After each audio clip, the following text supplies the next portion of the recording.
KTO Radio présente À haute voix, la lecture intégrale des œuvres spirituelles majeures. Aujourd'hui, Vie de Thérèse d'Avila.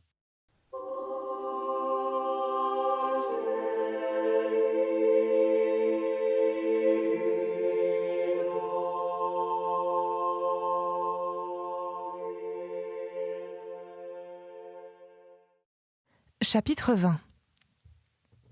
Ce chapitre montre la différence qu'il y a entre l'union et le ravissement. Il donne un aperçu du bonheur de l'âme quand le Seigneur, dans sa bonté, l'élève à cet état, et il en montre enfin les effets.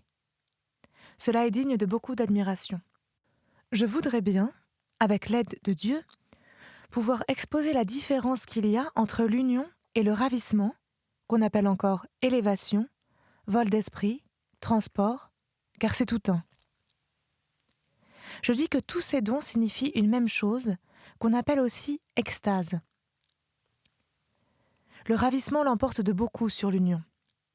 Il produit des effets plus grands, ainsi que plusieurs autres opérations particulières. Sans doute, l'union semble être tout à la fois le point initial, intermédiaire et final du ravissement, et elle l'est en effet pour l'intérieur. Mais les autres effets du ravissement sont d'un ordre beaucoup plus élevé et se manifestent à l'intérieur et à l'extérieur. Que le Seigneur daigne expliquer lui-même cette doctrine, comme il a expliqué la précédente. Car bien certainement, si Sa Majesté m'avait fait comprendre par quel mode et quelle manière on peut en dire quelque chose, jamais je n'aurais pu y réussir. Considérons maintenant que cette dernière eau dont nous avons parlé tombe avec une telle abondance que, si la chose n'était impossible sur la terre, nous pourrions bien croire que la nuée elle-même de la Majesté infinie se trouve avec nous dans cet exil. Quand nous savons reconnaître un si grand bienfait, en accomplissant de bonnes œuvres selon toute l'étendue de nos forces, le Seigneur prend l'âme, disons-le maintenant, il l'élève complètement de terre, comme les nuées où le soleil attire les vapeurs, ainsi que je l'ai entendu dire. La nuée divine s'élève vers le ciel, emporte l'âme à sa suite et commence à lui découvrir les splendeurs du royaume qui lui est préparé. Je ne sais si la comparaison est exacte. En tout cas, les choses se passent vraiment ainsi. Dans ces ravissements, il semble que l'âme n'anime plus le corps. On perçoit d'une manière très sensible que la chaleur naturelle diminue et que le corps se refroidit peu à peu. On en éprouve une suavité et une joie extrêmes. Ici, il n'y a aucun moyen de résister. Dans l'union, comme nous nous trouvons sur notre terrain, nous le pouvons, bien qu'avec peine et difficulté. Mais on peut presque toujours y résister. Ici, c'est impossible, au moins ordinairement.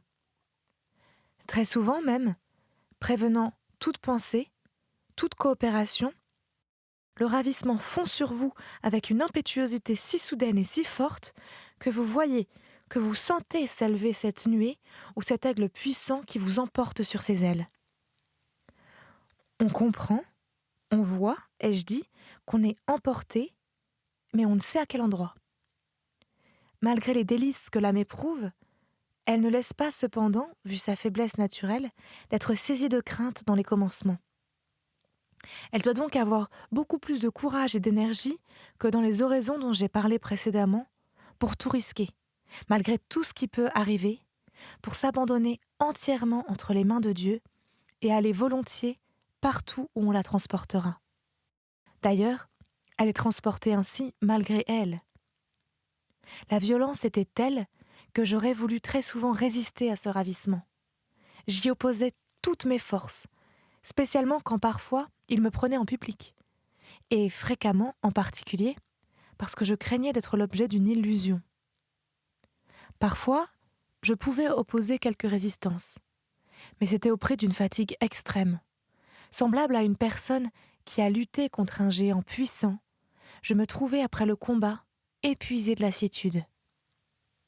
D'autres fois, tout effort était impossible. Mon âme était enlevée, et même ordinairement, Ma tête suivait ce transport sans qu'il y eût moyen de la retenir. Quelquefois même, le corps tout entier était emporté. Lui aussi, il ne touchait plus terre. Mais cela n'est arrivé que rarement. Un jour en particulier, je me trouvais au chœur avec toutes les religieuses. J'étais à genoux, prête à communier, quand le ravissement me surprit. J'en eus la peine la plus vive, car ce fait me semblait très extraordinaire et de nature à causer immédiatement l'émotion la plus profonde. Aussi, comme il est récent et s'est passé depuis que j'exerce la charge de prieur, j'ai défendu aux religieuses d'en parler.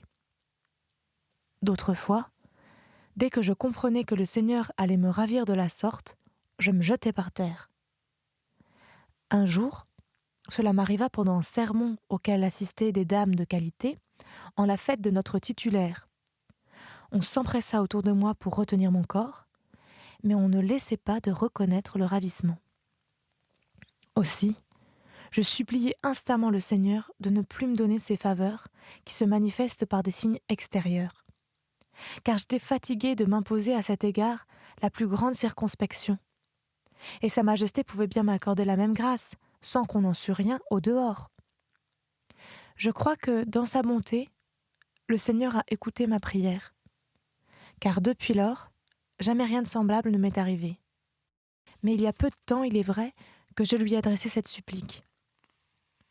Lorsque je voulais résister au ravissement, il me semblait que des forces si puissantes, que je ne sais à quoi les comparer, me soulevaient par les pieds.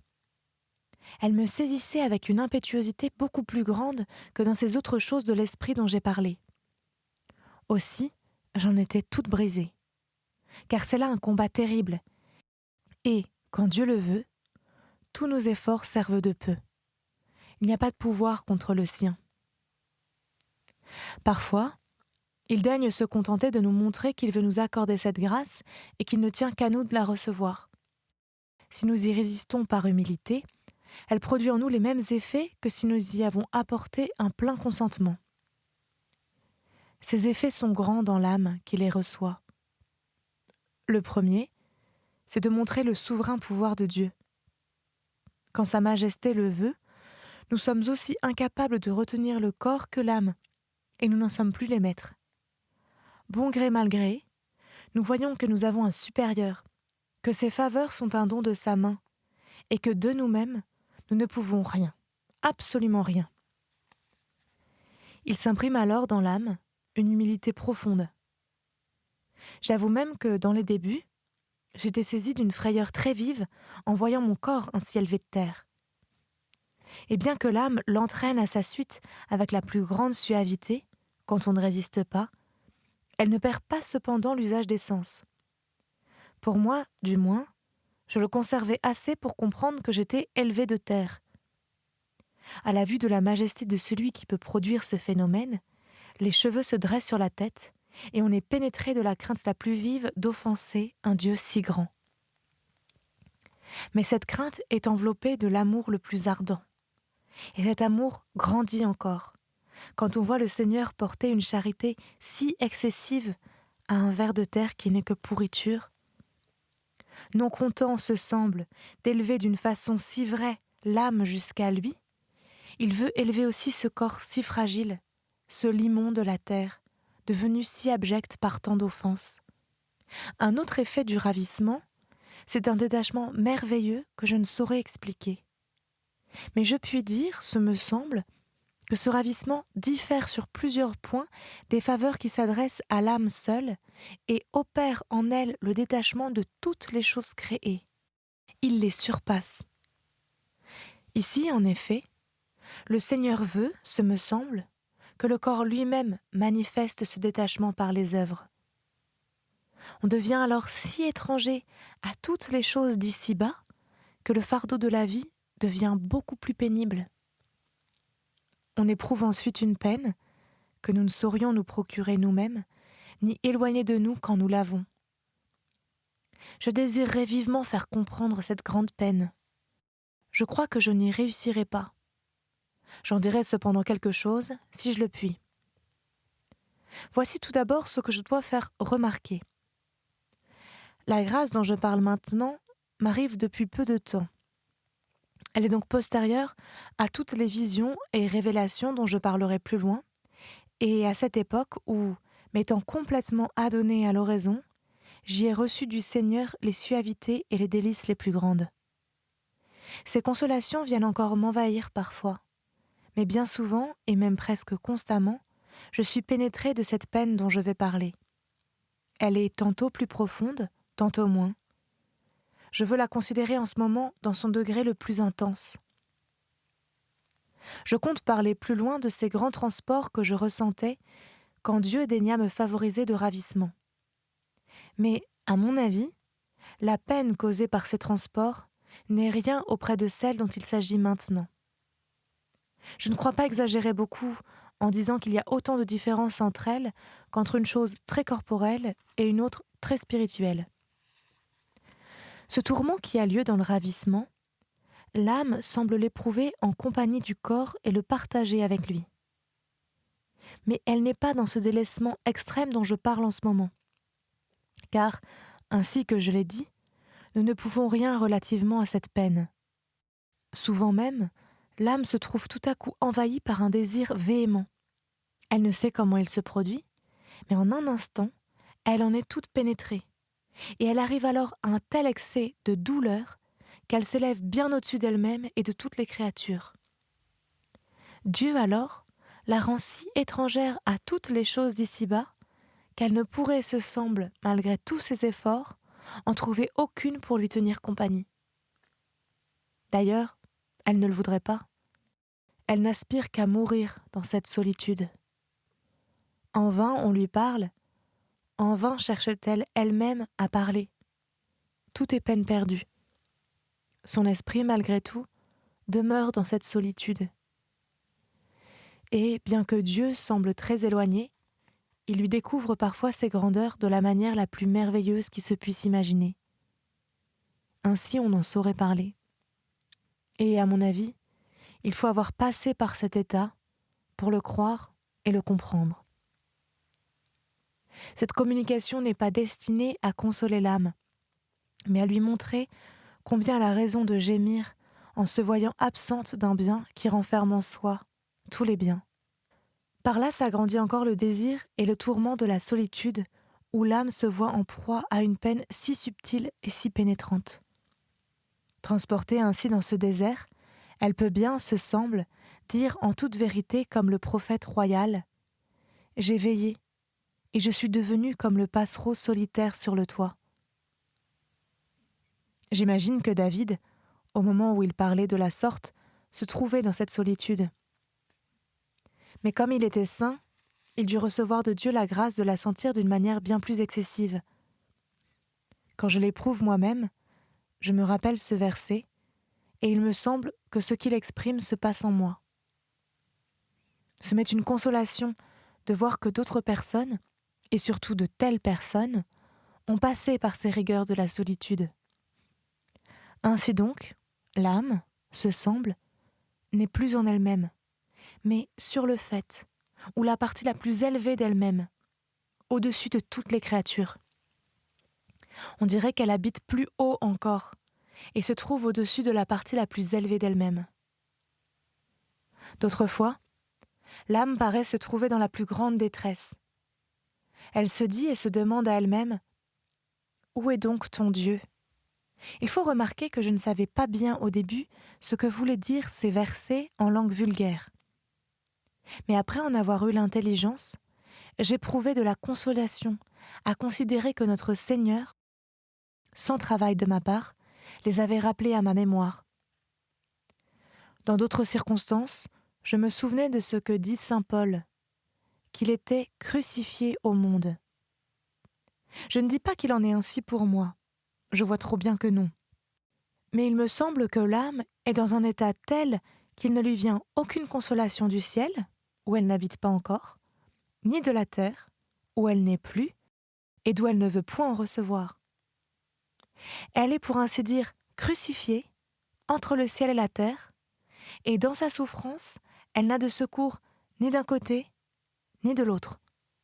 Ce secours du ciel, en effet, qui consiste, comme je l'ai dit, dans une connaissance de Dieu très profonde et bien supérieure à tous nos désirs, ne fait qu'augmenter son tourment. Car il agrandit tellement ses désirs que l'intensité de la peine lui ravit parfois tout sentiment, quoique pour peu de temps.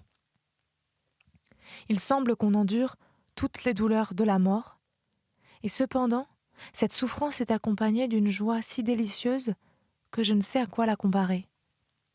C'est un martyre de douleur et de délices, tout à la fois. L'âme ne veut recevoir aucun soulagement des choses de la terre, même de celles qui, habituellement, lui étaient le plus agréables. Mais au contraire, elle semble les rejeter aussitôt, bien loin. Elle comprend qu'elle ne veut plus que son Dieu, mais elle n'aime pas quelque chose de particulier en lui. Elle le veut tout entier. Elle ne sait point ce qu'elle veut. Je dis qu'elle ne le sait pas, car l'imagination ne lui représente rien. Et selon moi, les puissances n'agissent pas durant une grande partie de ce temps. Ici, la peine suspend les puissances, comme le fait la joie dans l'union et le ravissement. Ô Jésus, que ne puis-je, mon Père, vous faire comprendre cela, ne serait-ce que pour apprendre de vous ce que c'est, car tel est l'état où mon âme se trouve toujours actuellement. D'ordinaire, dès que mon âme n'est plus occupée par les affaires, elle entre aussitôt dans ses angoisses mortelles. Et dès qu'elle sent leur approche, elle est saisie de crainte, car elle voit qu'elle ne doit pas mourir encore. Mais à peine est-elle plongée dans ce tourment qu'elle y voudrait demeurer le reste de sa vie. Néanmoins, la douleur est tellement excessive que la nature a de la peine à la supporter. Il arrive que le pouls est presque entièrement perdu. C'est ce que m'ont affirmé les religieuses qui s'approchaient parfois alors de moi et qui comprennent mieux maintenant cet état. Les bras sont très ouverts et les mains sont si raides que je ne puis parfois les joindre. Aussi, il m'en reste jusqu'au jour suivant, dans les poignets et dans le corps tout entier, une douleur si vive que je suis, ce me semble, entièrement disloquée. Je pense bien quelquefois que si, par la bonté de Dieu, ces tortures continuent de la sorte, je finirai par y laisser la vie. Elles sont en effet assez violentes, à mon avis, pour donner la mort. Mais sans doute, je ne mérite pas cette faveur. Tout mon désir alors est de mourir. Je ne me souviens plus ni du purgatoire, ni de mes grandes fautes qui m'ont rendu digne de l'enfer. Ce désir ardent de voir Dieu me fait oublier tout le reste. Ce désert, cette solitude, ont plus de charme pour l'âme que toutes les compagnies d'ici-bas. Si quelque chose pouvait la consoler, ce serait de s'entretenir avec des âmes qui ont passé par ce tourment. Mais quand elle voit qu'elle aura beau s'en plaindre, personne, se semble, ne la croira, elle éprouve un nouveau supplice. Ce qui la tourmente encore, c'est que cette peine est tellement vive qu'elle ne voudrait plus la solitude comme d'autrefois. Elle ne désire pas non plus de compagnie, à moins que ce ne soit celle de quelqu'un à qui elle pourrait conter sa plainte. Elle est comme une personne qui a déjà la corde au cou et qui, étant sur le point d'être suffoquée, cherche à reprendre haleine. Ce désir de compagnie me semble venir de la faiblesse de notre nature, car ce tourment nous met véritablement en danger de mort. Je me suis trouvée parfois dans ce danger par suite de mes grandes infirmités ou de certaines occasions dont j'ai parlé, et je crois pouvoir dire que le danger est aussi sérieux dans le cas dont je parle que dans tous les autres. C'est le désir que le corps et l'âme ont de ne point se séparer qui porte celui-là à demander secours pour reprendre haleine. Il veut parler de son tourment, s'en plaindre, y faire diversion, en un mot, chercher le moyen de conserver la vie, et cela contre le désir de l'esprit ou de la partie supérieure de l'âme qui voudrait ne jamais être privée de ce tourment. Je ne sais si je dis vrai, ni si je m'exprime bien. Mais selon moi, les choses se passent de la sorte. Vous voyez, mon Père, quel repos je puis goûter en cette vie. Celui dont je jouissais dans l'oraison et la solitude, où le Seigneur daignait me consoler, s'est transformé pour faire place d'une façon habituelle à ce tourment. Mais ce martyre est si suave, l'âme l'estime à un si haut prix, qu'elle le préfère à toutes les joies dont elle avait coutume d'être favorisée. Ce chemin lui paraît plus sûr, parce que c'est le chemin de la croix. Il apporte avec lui, ce me semble, une douceur de la plus grande valeur, car l'âme ne communique au corps que sa peine. Mais c'est elle qui pâtit, et elle est seule à savourer la joie et le contentement qui lui viennent de ce tourment. Je ne sais comment cela peut se faire, mais il en est ainsi. Et cette faveur que le Seigneur m'accorde lui-même de sa main, que, je le répète, je n'ai nullement acquise par mes efforts, parce qu'elle est absolument surnaturelle, je ne l'échangerai pas pour toutes celles dont je vais parler. Je veux dire, non toutes ces faveurs réunies, mais chacune d'elles prise en particulier. Il ne faut pas oublier que cette faveur m'a été accordée après toutes celles qui sont rapportées dans ce livre. C'est l'état où le Seigneur me tient maintenant. Ces transports, je le répète, sont postérieurs aux faveurs dont je fais le récit et dont le Seigneur m'a favorisé. J'étais donc, au début de cette faveur, en proie à la crainte. C'est d'ailleurs ce qui m'arrive presque toujours à chaque nouvelle grâce, jusqu'à ce qu'il plaise à Sa Majesté de me rassurer peu à peu. Or, le Seigneur me dit de ne pas craindre et d'estimer cette faveur plus que toutes les précédentes, car l'âme se purifiait dans cette peine. Elle y était travaillée et affinée comme l'or dans le creuset, pour qu'il pût mieux y placer l'émail de ses dons. Elle y purgeait en outre la peine qu'elle aurait dû subir en purgatoire. Je comprenais bien que c'était là une faveur éminente, mais les paroles du Sauveur me donnèrent une sécurité beaucoup plus grande. Mon confesseur me dit de son côté que c'était une chose bonne. J'étais saisie de crainte à cause de ma si grande faiblesse. Par ailleurs, il m'était impossible de croire que cela fût mauvais. C'était plutôt l'excès même de ce bien qui était pour moi une cause de crainte, quand je considérais combien j'étais loin de l'avoir mérité. Béni soit le Seigneur dont la bonté est si grande. Ainsi soit-il. Il me semble que je suis sortie de mon sujet, car j'avais commencé à parler des ravissements. Mais cette faveur dont je parle est supérieure au ravissement. Aussi, elle produit les effets que j'ai exposés. Revenons maintenant au ravissement et à ce qui s'y passe le plus ordinairement. Souvent, ce me semble, mon corps devenait si léger qu'il perdait toute sa pesanteur.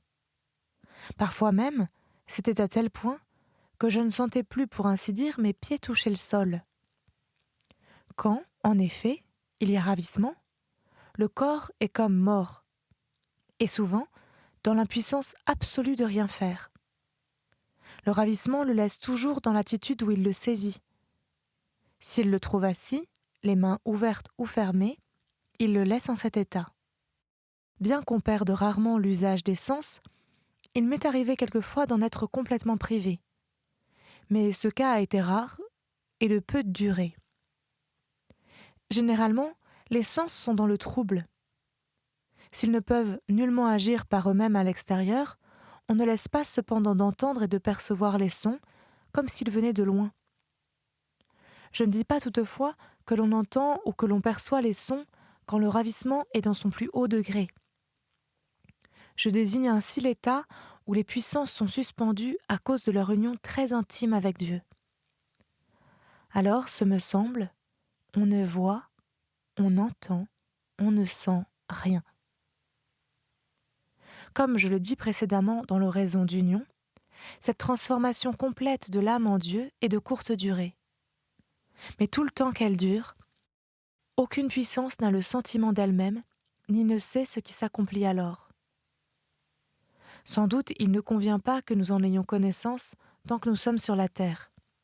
Du moins, Dieu ne veut pas nous la donner, parce que nous sommes évidemment incapables de la recevoir. Voilà ce que j'ai vu par moi-même. Vous me direz peut-être, mon père, comment alors le ravissement dure-t-il parfois de longues heures ? Voici ce que j'ai souvent éprouvé, comme je l'ai dit dans l'oraison précédente. C'est par intervalles que l'âme est dans la jouissance. Souvent, elle s'abîme en Dieu, ou pour mieux dire, Dieu l'abîme en lui-même.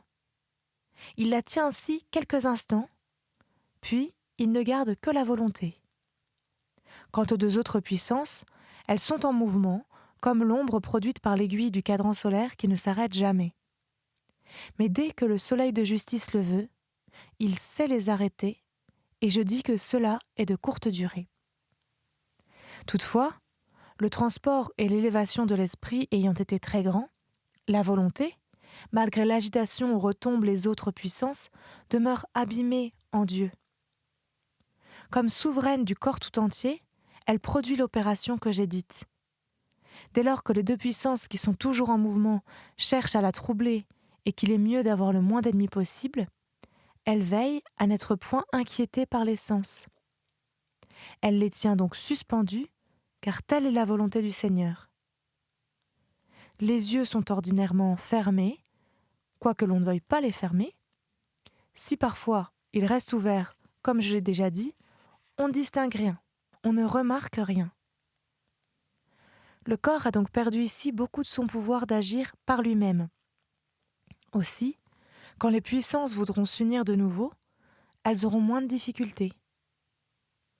Celui à qui le Seigneur accordera cette grâce ne doit point se désoler quand il voit son corps lié de la sorte durant plusieurs heures, et parfois l'entendement et la mémoire distraits. Sans doute, ces deux puissances, quoique distraites, sont ordinairement occupées tout entières à célébrer les louanges divines, ou à vouloir saisir et comprendre ce qui se passe en elles. Mais elles ne sont pas encore bien éveillées pour cela. Elles ressemblent à celui qui a eu un long sommeil plein de rêves et qui n'est pas arrivé à se réveiller complètement. Je m'étends beaucoup sur ce point parce qu'il y a actuellement, et même dans cette localité, je le sais, des personnes auxquelles le Seigneur accorde ses grâces. Si leurs guides n'ont pas reçu eux-mêmes ces faveurs, et surtout s'ils ne sont pas instruits, ils s'imagineront peut-être que ces personnes doivent rester comme mortes pendant le ravissement. C'est une pitié de voir ce que font souffrir des confesseurs qui ne comprennent pas cet état, comme je dirai un peu plus loin. Mais peut-être je ne sais pas ce que je dis moi-même. Vous, mon Père, vous verrez si je dis juste en quelque chose, car le Seigneur vous a déjà accordé cette faveur.